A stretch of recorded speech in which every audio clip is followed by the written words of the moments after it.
Welcome back. Radio city joke સ્ટુડિયોમાં આપનું સ્વાગત છે. કિશોર કાકા, વેકેશનમાં નાના નાના છોકરાઓ હોબી ક્લાસીસ, હોબી સેન્ટરમાં ધડાધડ એડમિશન લેવા માંડ્યા છે. સારું ને યાર, શું ટેલેન્ટેડ છોકરાઓ છે એલા આપણા. હમણાં રિયાલિટી શો જોતો હતો, તેમાં આવડો નાનકડો છોકરો જે રીતે એણે ગીત ગાયું,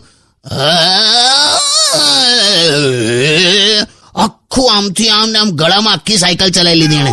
ગળામાં સાયકલ? પણ તમારી વખતે આવા હોબી ક્લાસીસ નતા? શેના હોબી ક્લાસીસ લા, અમને તો ટીવી જોવા મળે એટલે બસ આખી બપોર ઉપર એન્ટીના સેટ કરીએ. આવ્યું હવે દેખાય છે, ક્લિયર આવે છે. આમાં તો આખું વેકેશન કાઢી નાખીએ. પછી પાછી સ્કૂલો ચાલુ થાય એટલે છોકરા દુખી. ના હવે ક્યાં એવું પહેલા જેવું.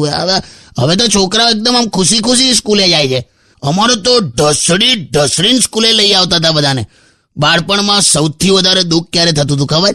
જરા આખી રાત વરસાદ પડ્યો હોય અને સ્કૂલે જવાના ટાઈમે બંધ થઈ ગયો હોય. અરે મારે પણ સેમ આવું થતું હતું. પછી એક્ઝામ આવે એટલે આમ બધા મૂર્જાઈ ગયા હોય એમ. પણ એ એક પરમ સત્ય શું છે તને ખબર? શું?